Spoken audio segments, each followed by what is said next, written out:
श्री कृष्ण जन्माष्टमी की संपूर्ण कथा का श्रवण जरूर करें। आपके जीवन में सुख ही सुख होगा। जय श्री कृष्ण। भाद्रपद मास के कृष्ण पक्ष की अष्टमी, रोहिणी नक्षत्र और मध्य रात्रि का समय। मथुरा के कारागार में घोर अंधकार छाया हुआ है, लेकिन उसी अंधकार में एक दिव्य प्रकाश फैलता है।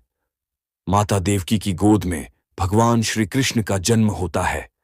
नीलमणि सा वर्ण, कमल जैसे नयन, पीतांबर में सजे, मुकुट पर मोरपंख और अधरों पर मोहक मुस्कान।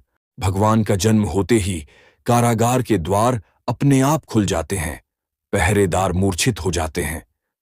वासुदेव जी नवजात श्री कृष्ण को सूप में रखकर यमुना पार करने निकलते हैं।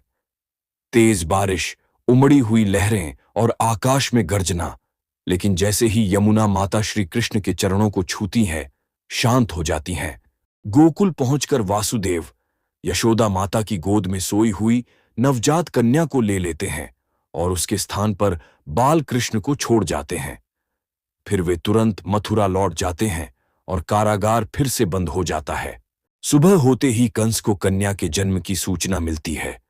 वह कन्या को मारने के लिए उठाता है, लेकिन कन्या आकाश में दिव्य रूप धारण कर कहती है, हे कंस, तुम्हारा विनाश करने वाला गोकुल में जन्म ले चुका है। यह कहकर वह ज्योति बनकर विलीन हो जाती है। कंस बार बार राक्षस भेजता है, पूतना, केशी, अरिष्टासुर, बकासुर, लेकिन हर बार बालक कृष्ण अपनी चपलता और दिव्य शक्ति से उनका वध कर देते हैं। ब्रजभूमि में उनके माखन चुराने, बांसुरी बजाने और गोपियों के साथ खेल की लीलाएं गूंजने लगती हैं। एक दिन कृष्ण यमुना में कूदकर कालिया नाग के फन पर नृत्य करते हैं।